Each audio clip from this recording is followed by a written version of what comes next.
So I've seen over the years many people make bucket loads of money out of real estate, but I've certainly seen people over the years be derailed from real estate, from advice, from really not having a working understanding of what can happen behind the scenes when it comes to real estate.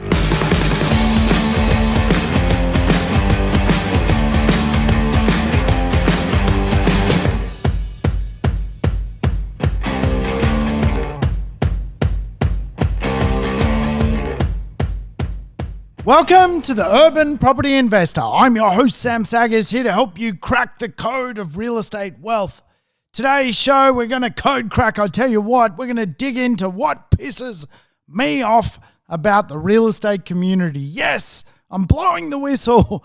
We're going to get into some of the danger zones many property investors find themselves in when it comes to real estate, by virtue of the way the industry kind of works.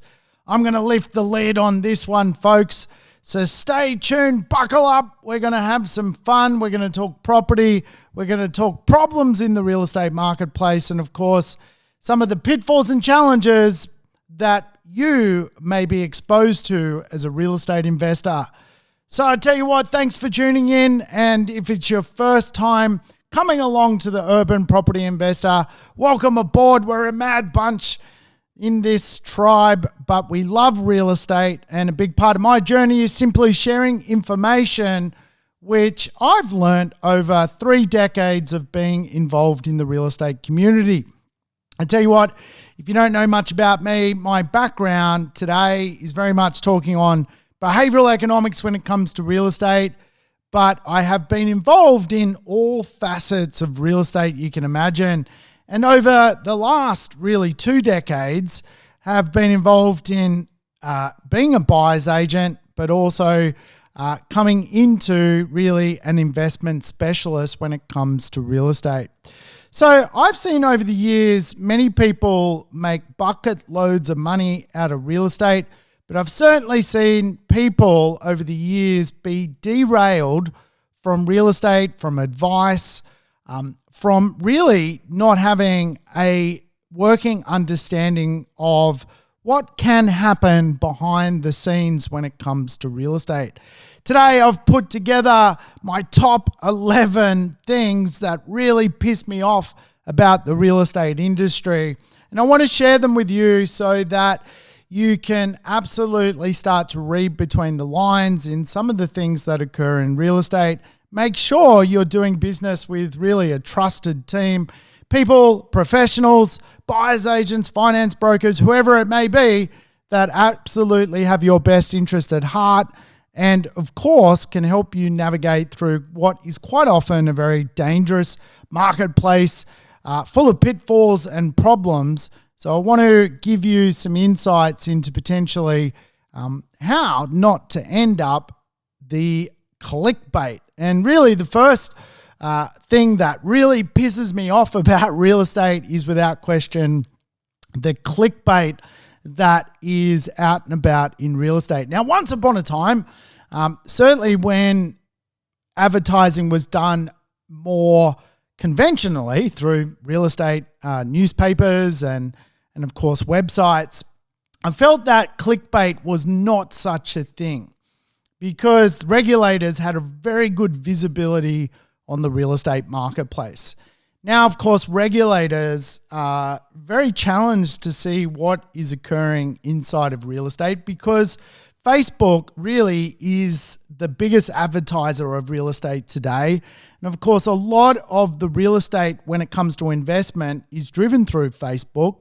And many property investors really are served what they want to see. And quite often that can be from people that really, are questionable when it comes to the credibility of what they've done, the results they've had. And of course, some of that Facebook clickbait and the depth of skill of the people advertising as gurus of real estate need to be questioned. And I like to kick off this conversation of really the top 11 things that piss me off about real estate, around number one being clickbait. And I think it's fair to say today, with just how accessible good content is in the real estate community, that for the most part, if a group is advertising to you and they don't have podcasts or they don't have visibility or Facebook groups or things like this, you've got to really question, really, are they just selling you a product or are they trying to build wealth alongside you?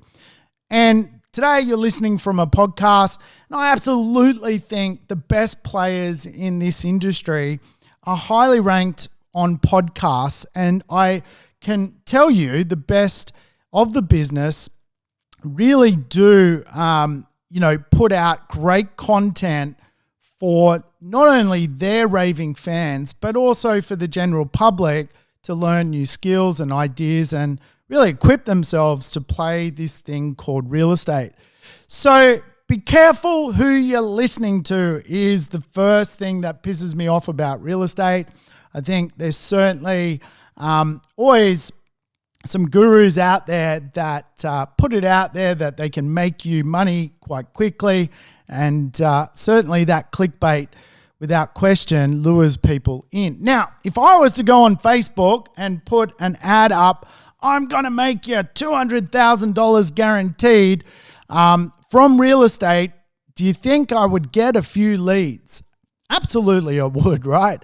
And certainly this type of behavior used to be better policed in the real estate economy. But today, of course, with Facebook and with quite often Facebook serving different people different things, you can imagine even sometimes the regulators don't get to even be on top of this stuff. So just because it's on Facebook doesn't mean it's valid.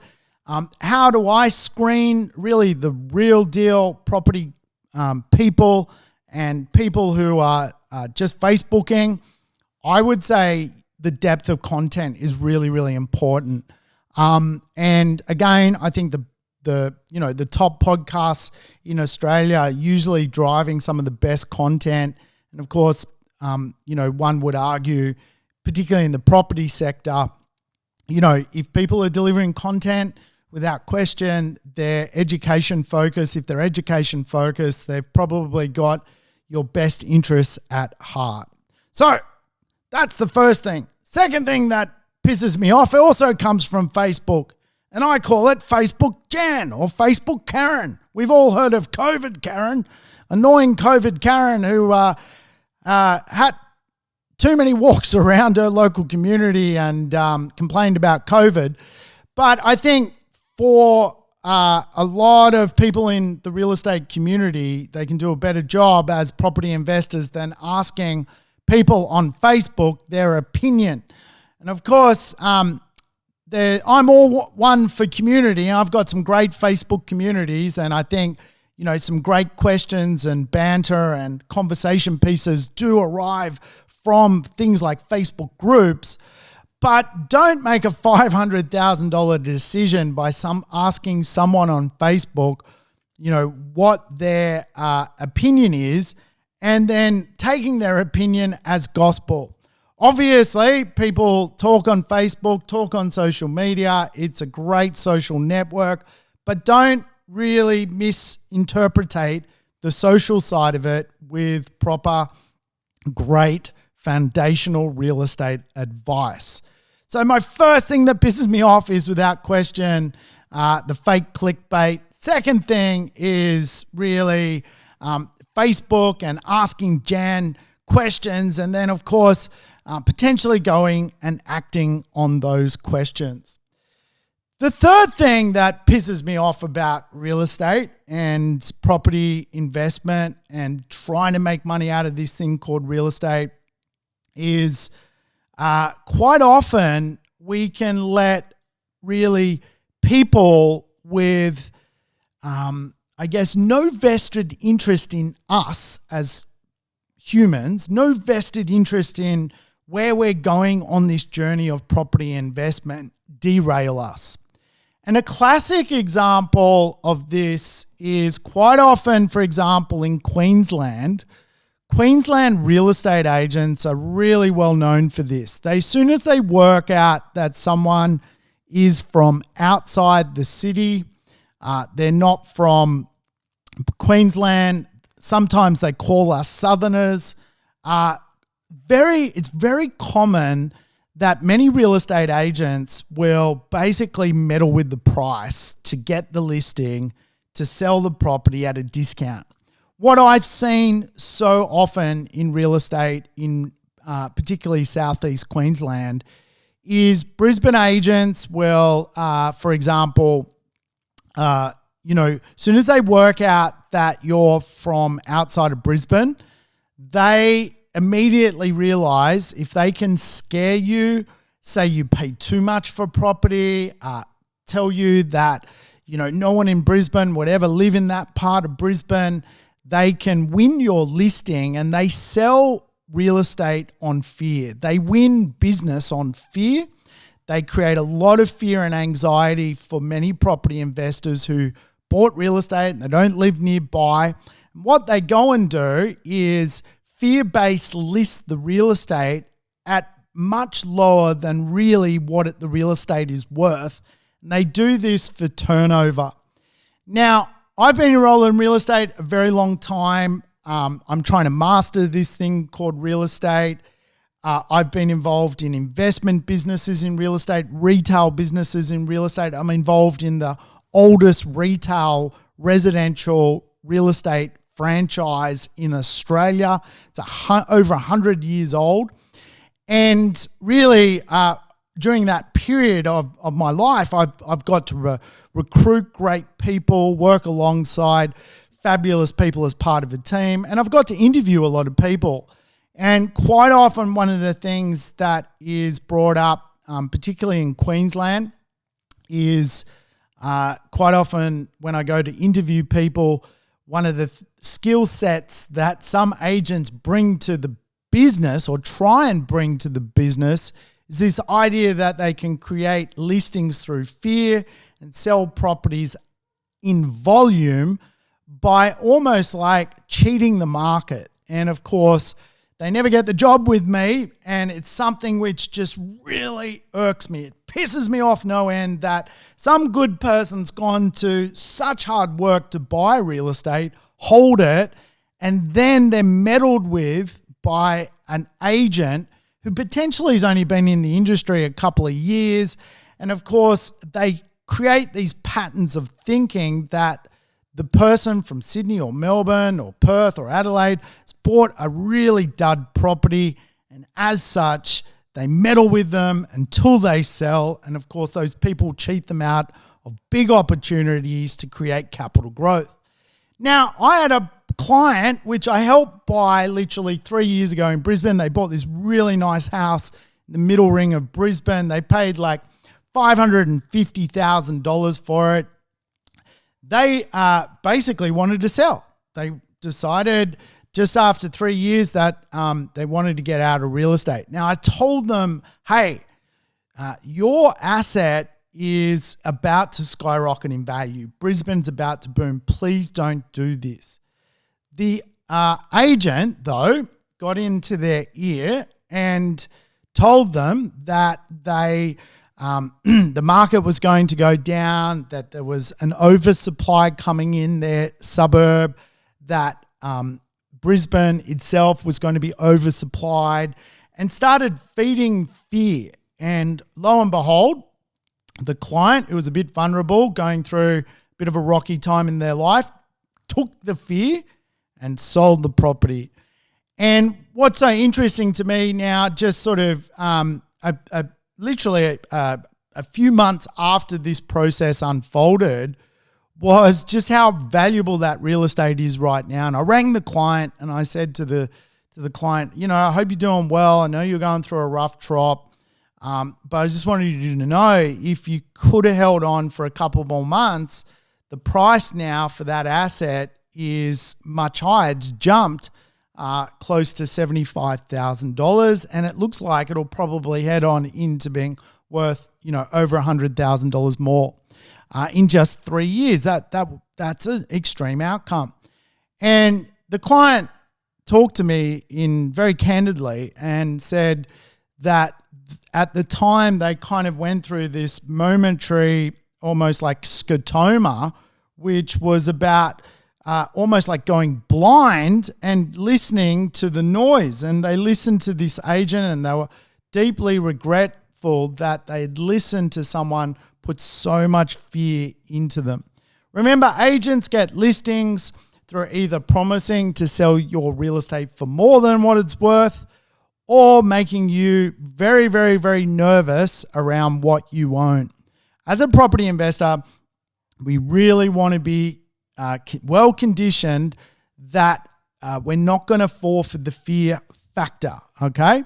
There are some great real estate agents out there and they'll do a great job, of course, at just telling you what the market price is, whether to buy, hold, or sell, and really are not trying to make you do a transaction. And they're the real estate agents I like to know. They play a longer term game.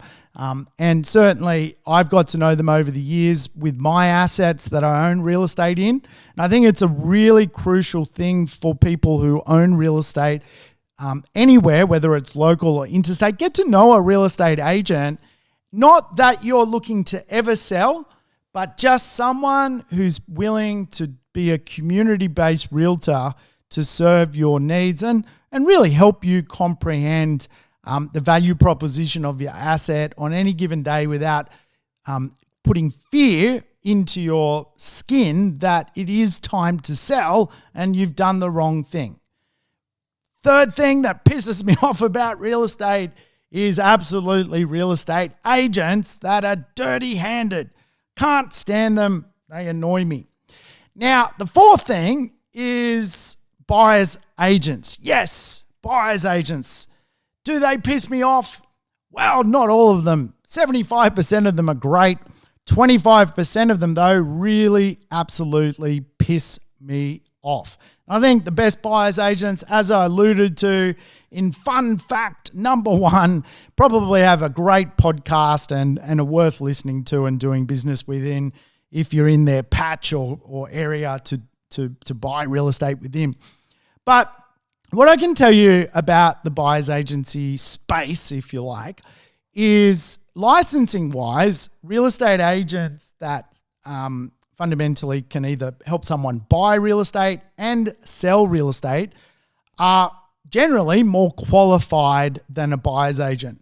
There was a period there where really you could get a buyer's agency license out of a packet of Cocoa Pops. And you could fundamentally buy one. They're about $1,000 or something, particularly in New South Wales, and use that buyer's agency license to almost like start this kind of side hustle dynamic in real estate. There's even today side hustle courses of being a buyer's agent. Really, the idea of those side hustle courses is more about you making, $5,000 or $10,000 as a side hustle rather than necessarily being a great buyer's agent. And of course, as I alluded to, there's good real estate agents, there's bad ones, there's good buyer's agents, there's bad ones. Certainly many buyer's agents piss me off. And they do this thing which I often refer to as self-liquidating a deal. Quite often a buyer's agent will have this kind of claim that they do off-market deals. And it's kind of a bit of a buzzword, you're buying off-market. Really, the best way to understand quite often one of the things that occurs inside the industry with buyer's agents is they'll team up with a selling agent. They'll be licensed very, very different, but a selling agent will go around talking to vendors about potentially selling their property. They will explain to the vendor that they have an active buyer's agent ready to buy or bring a buyer to the asset. The vendor will agree to list the property and take it to the agent on the basis that it never goes on the market.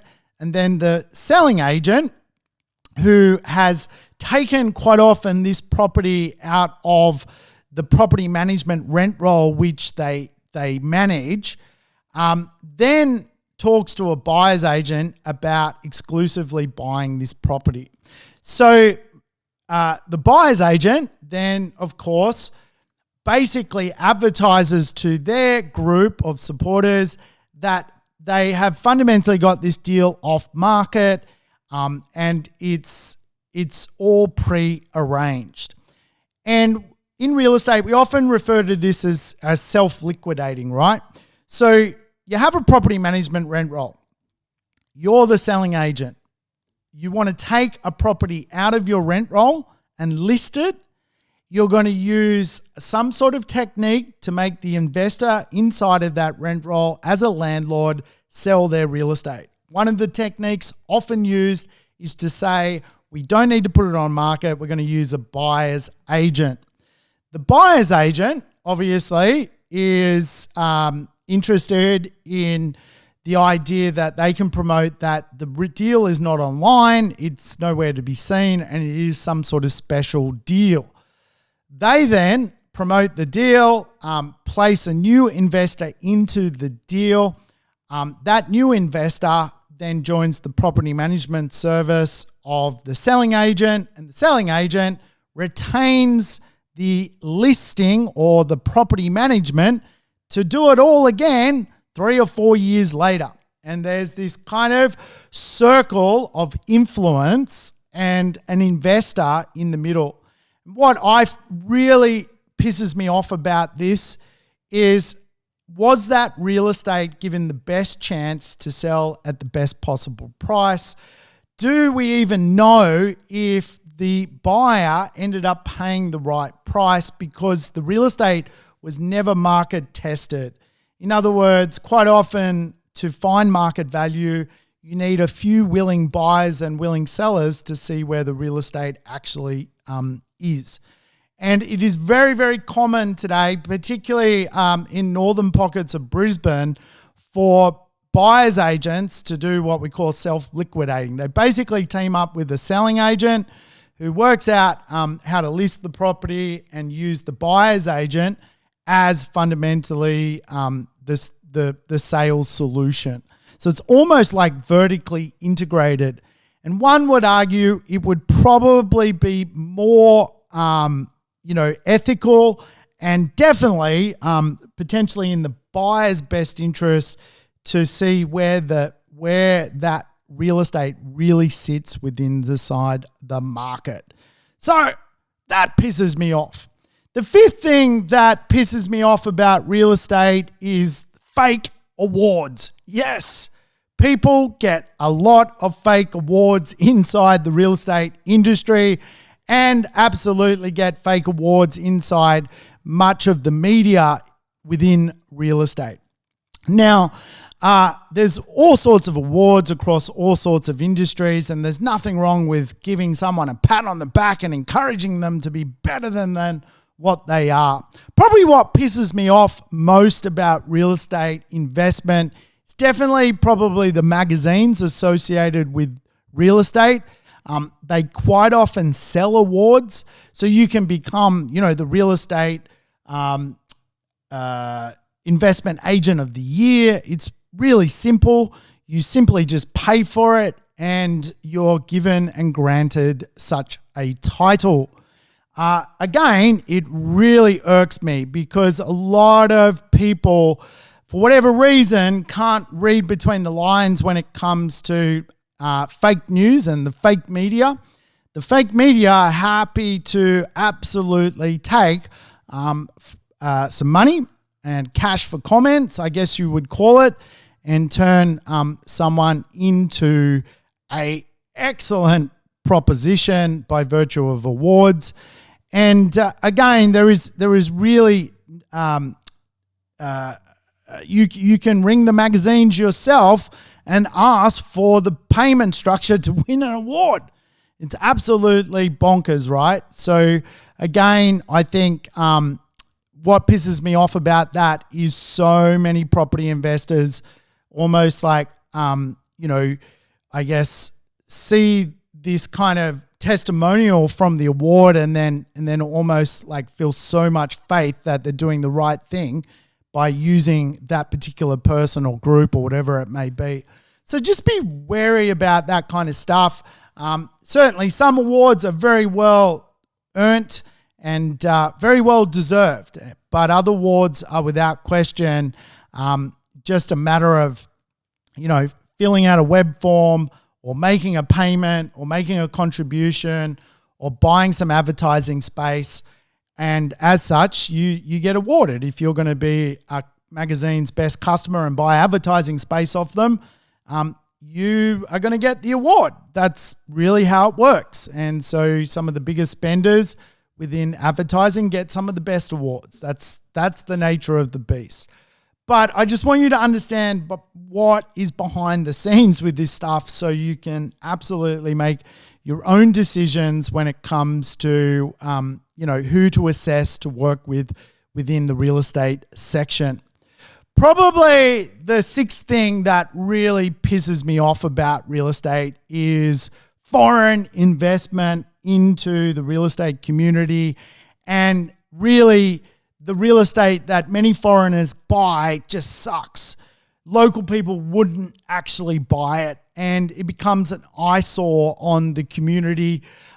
We as citizens of the country often look at these big, horrendous apartment precincts and go, what the fuck, who the hell lives there? Why does someone want to be part of that? And of course, what is actually happening is foreign investors are fundamentally moving money from overseas, more or less money laundering money out of their country into Australia.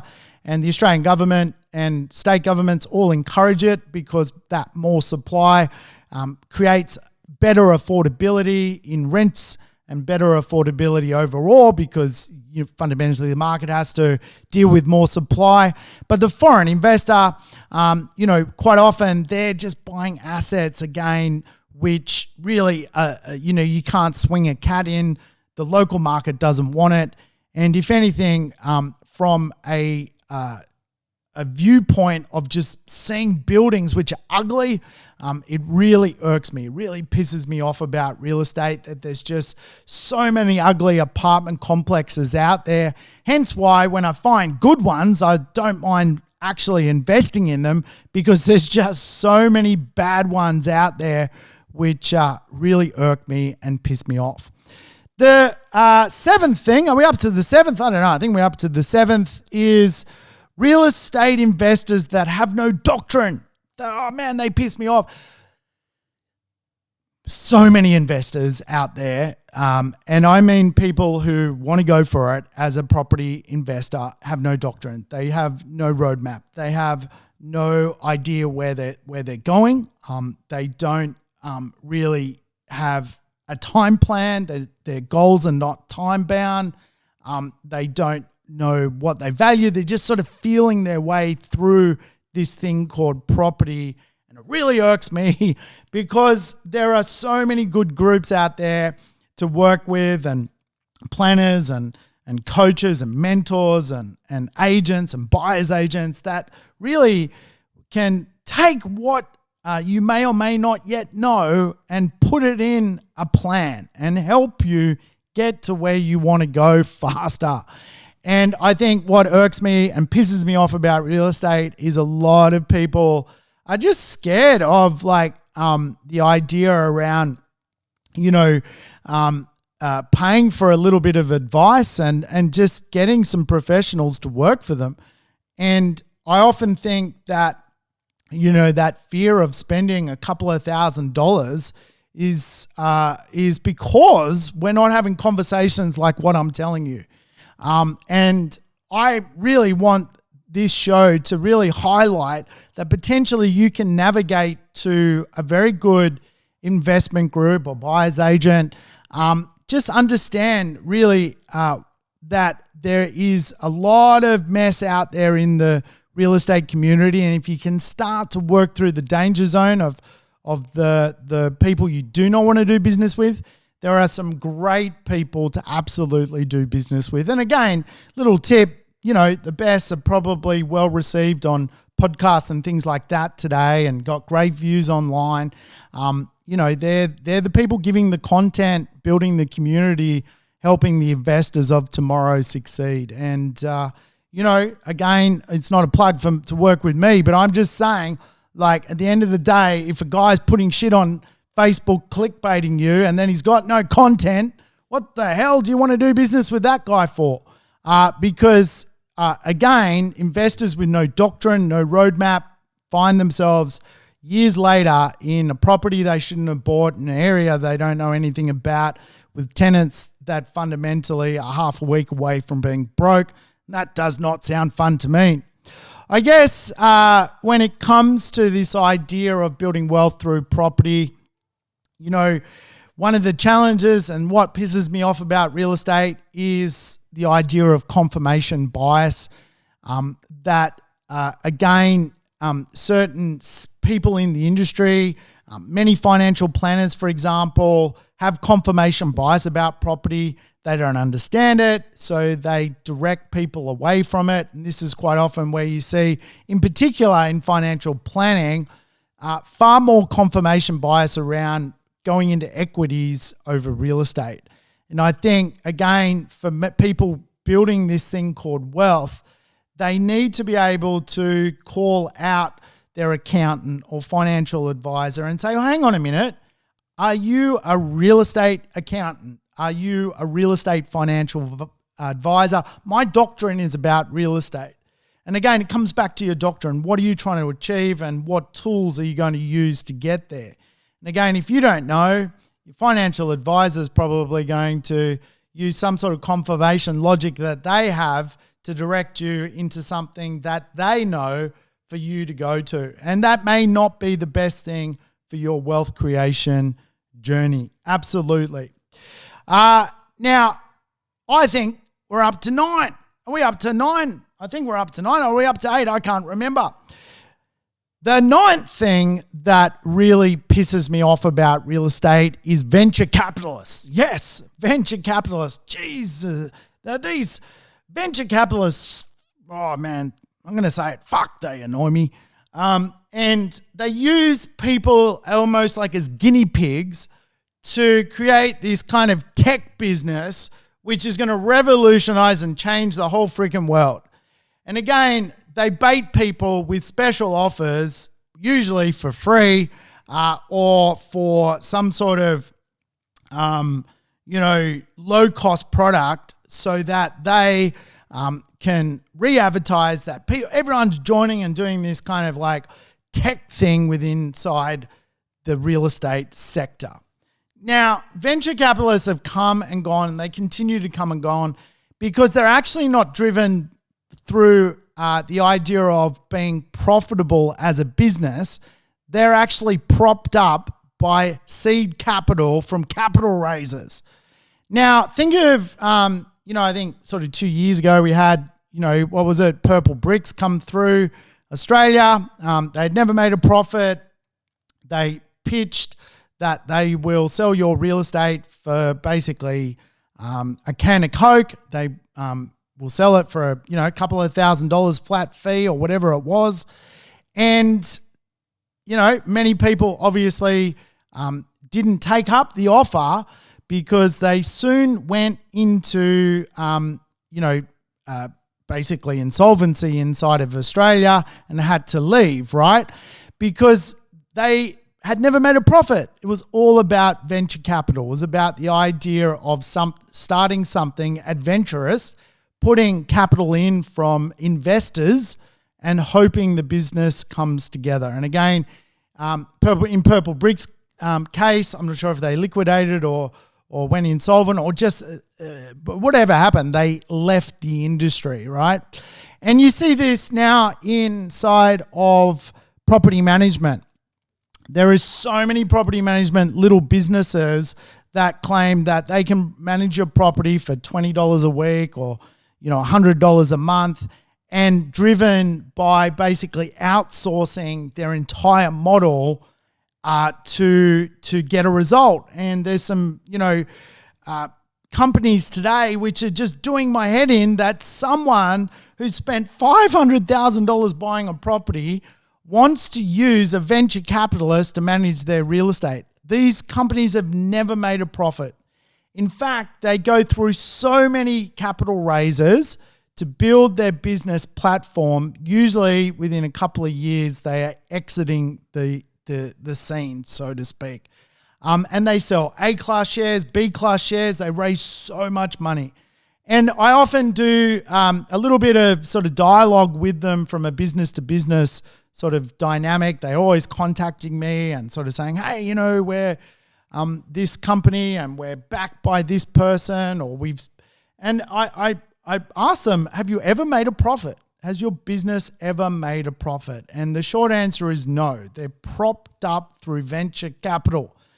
Don't let your property investment journey become a science experiment. Really, those businesses are treating you like a science experiment. You're falling for the bait of, you know, $100 property management fee a month, and then they're outsourcing based on the idea that they've come up with this new and improved way to do property management and be technologically advanced. And of course, they're propped up again by basically capital being raised to make sure they're in business. What was so interesting about certainly the lockdown experience with COVID is just how useless many of these venture capital businesses actually are at property management. Take away the actual, I guess, sticker of it being so exciting and brand new and amazing. All of a sudden, when it comes to coronavirus and dealing with rent relief and dealing with all of the real challenges inside of society, many of these venture capitalists, particularly property management businesses, ended up actually, virtually going out of business. And if you look at the star rating on some of them, more well-known ones, oh my God, they get like a 2-star rating, CanStar rating, because they just simply are not businesses to help people succeed long-term. They're basically built on the model that if they come in rapid fire and win your business, they will eventually be able to sell as a venture capitalist business. And of course, the venture capital investor is betting on this fast, rapid fire acceleration into the market, grabbing market share, and then flicking the business. And guess what? You're just a simple property investor who wants to get their rent and see their asset grow, and you've surrendered all of that over to venture capitalists. Pisses me off no end in the real estate community. Don't do it. Steer clear of venture capitalists. Just work with a good real estate agency. And for me, I always think the best real estate agents to work with when it comes to property management is whereby the core foundation of that business is an investor business. Investors are in charge. Investors want to see the result.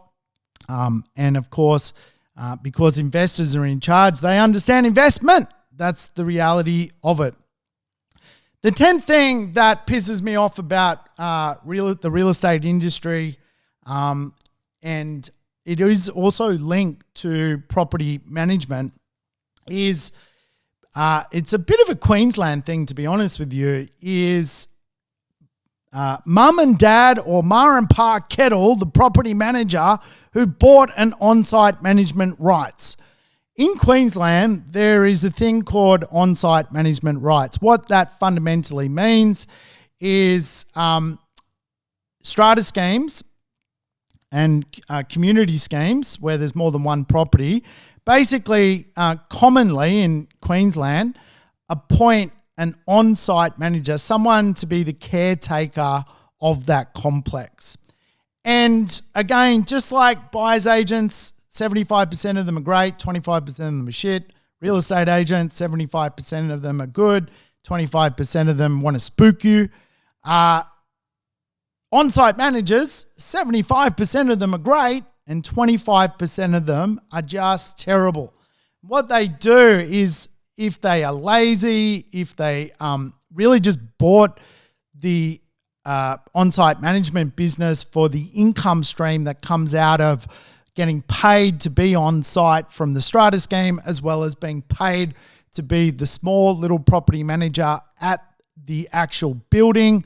They sometimes take the piss. And I've seen some value drop in real estate inside of those strata schemes horrendously, because the on-site manager won't take out the bins. It's his job to take out the bins. Why does he take out the bins? All of a sudden, because he won't take out the bins, there's rubbish piling up. All of a sudden, people don't want to live there, so a less impressive tenant moves in, and all of a sudden, this value proposition disappears overnight of this great property.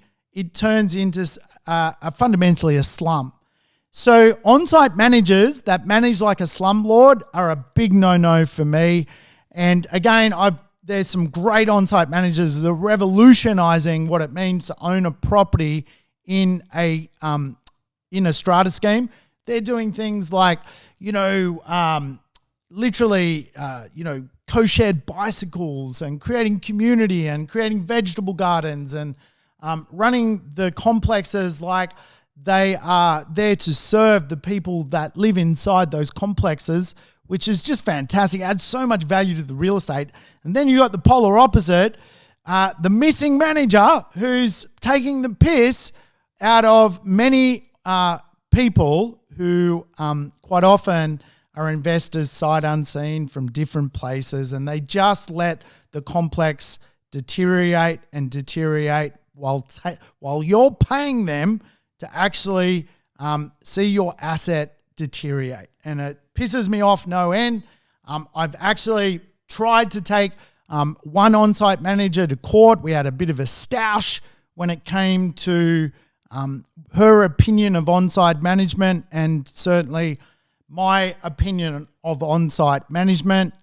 We ended up having a bit of a blue, suing each other, so to speak. And I still think I was battling for justice of the investors, and none of these things ever work out inside mediation, because your lawyer is just charging you a bucket load. So you're like, I've got to give up on this thing.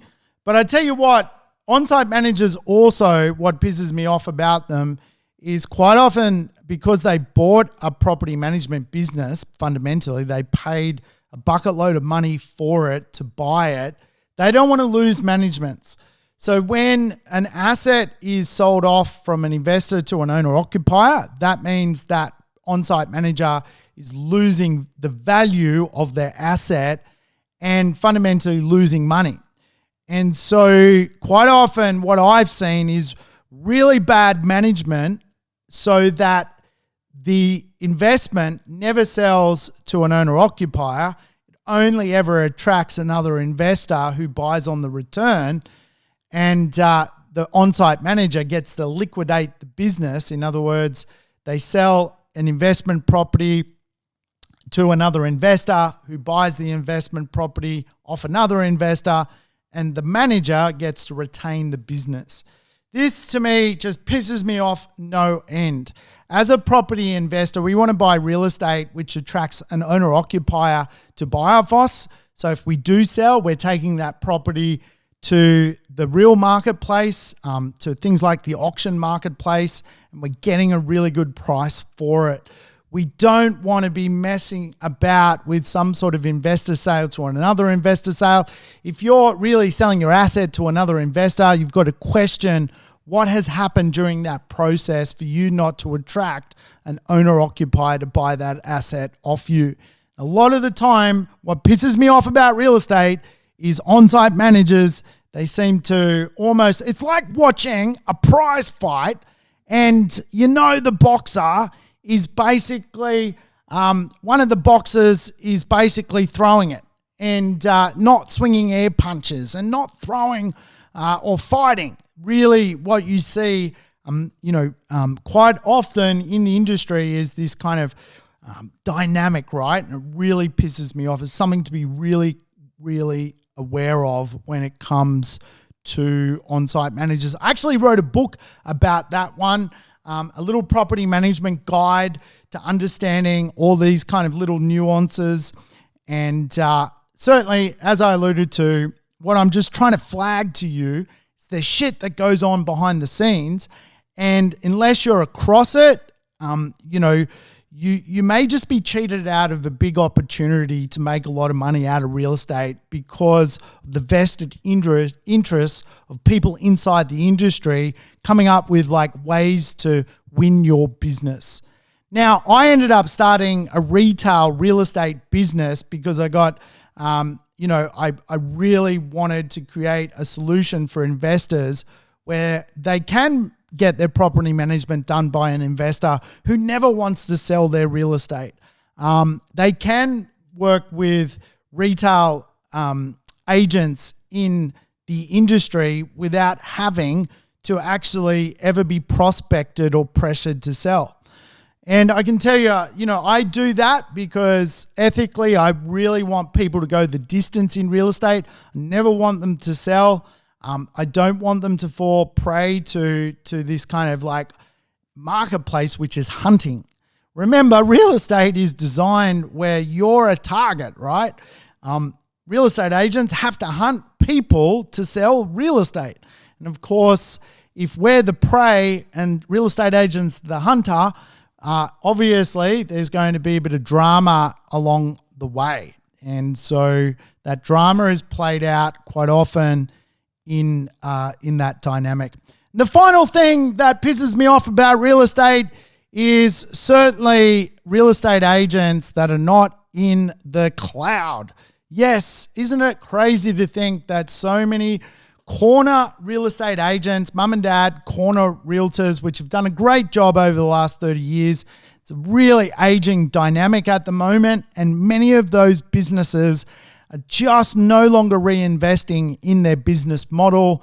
They are not taking the profit they make and reinvesting it into retained earnings and building their business model. And for many property investors, they've aligned their asset with declining business models. And again, this really irks me about the real estate industry is that many realtors that own small to medium-sized businesses just don't keep up with the solutions when it comes to where they should be from a systems point of view. They're not even in the cloud. Your information's stuck on a server in their office. It's nuts. It's crazy. It's 2021. In 2021, that stuff should not be happening. And again, I think it really all does come down to you as a property investor really being and having a good comprehension of what is value and really what is just churn inside the industry. And I think, again, all these little things cheat people out of big opportunities when it comes to seeing their real estate double in value. Hey, I hope you enjoyed that podcast today. You may never do anything in the real estate section again because it sounds so corrupt and horrible. But I tell you what, it's definitely not the case. There is so many good people inside the real estate industry that will help you succeed. I've literally met so many fantastic human beings that the spirit of becoming wealthy out of real estate is very possible. I've met people who want to game change urbanity, people who inside the industry, every spare moment they get, they give back to charities like the Starlight Foundation, to Movember, to Room to Read. I've met people who literally at a community level are the fabrics and pillars of their suburbs. They give so much back to local sporting teams and really are just amazing human beings inside the real estate industry. I hope today I haven't shocked you about really the good people inside the real estate sector. I just want you to be aware that there are some bad apples and they are just creating business models which churn. And because they churn you. So don't ever fall into the playbook of being part of their space. All you got to do is simply choose to do business with the right people. Hey, I hope you've enjoyed today's show. I will catch you next time on the next installment, The Urban Property Investor. Thanks for tuning in to The Urban Property Investor. To never miss an episode, make sure you subscribe to the podcast on your favorite app or on YouTube. And I would love it if you could give the show a rating and share it with your friends and family. In between episodes, you can always keep in touch with me by connecting on social media over Facebook, Instagram, or LinkedIn. Until we meet again on the next episode of The Urban Property Investor, take care and bye for now.